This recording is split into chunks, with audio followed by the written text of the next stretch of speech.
нийгмийн даатгалын үндэсний зөвлөлийн дэргэд олон нийтийн хяналтын орон тооны бус зөвлөл гэж ажиллаж байгаа.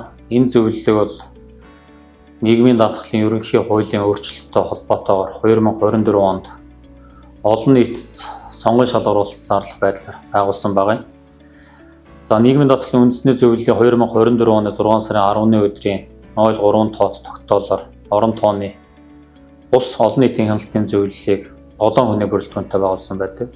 За энэ 7 хүний 2 хүн нь төрийг төлөөлдөг. За нэг хүн бол төрийн бус байгууллагыг төлөөлдөг.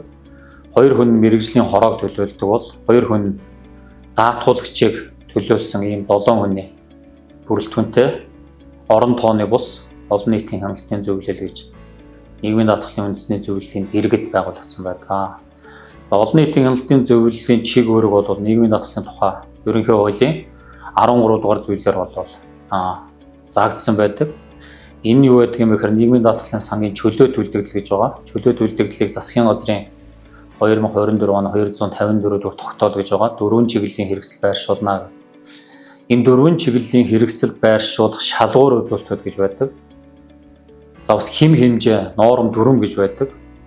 За процессын чанартай ажлууд байдаг. За энэ бүх ажлууд дүрм журамд заасан тэр тогтоол заасны дагуу, хуулийн заасны дагуу энэ шалгаруулалт юмнууд нь явагдаж байна уу? Тийм дөрвөн хэрэгсэлд тохиромжтой хэмжээгээр байршиж байна уу гэдгийг хянах чиг үүрэг бүх юм хяналтын зөвлөл байдаг. За хяналтын зөвлөл бол 2024 оны 11 сараас ер нь ажилд ороод явж байгаа.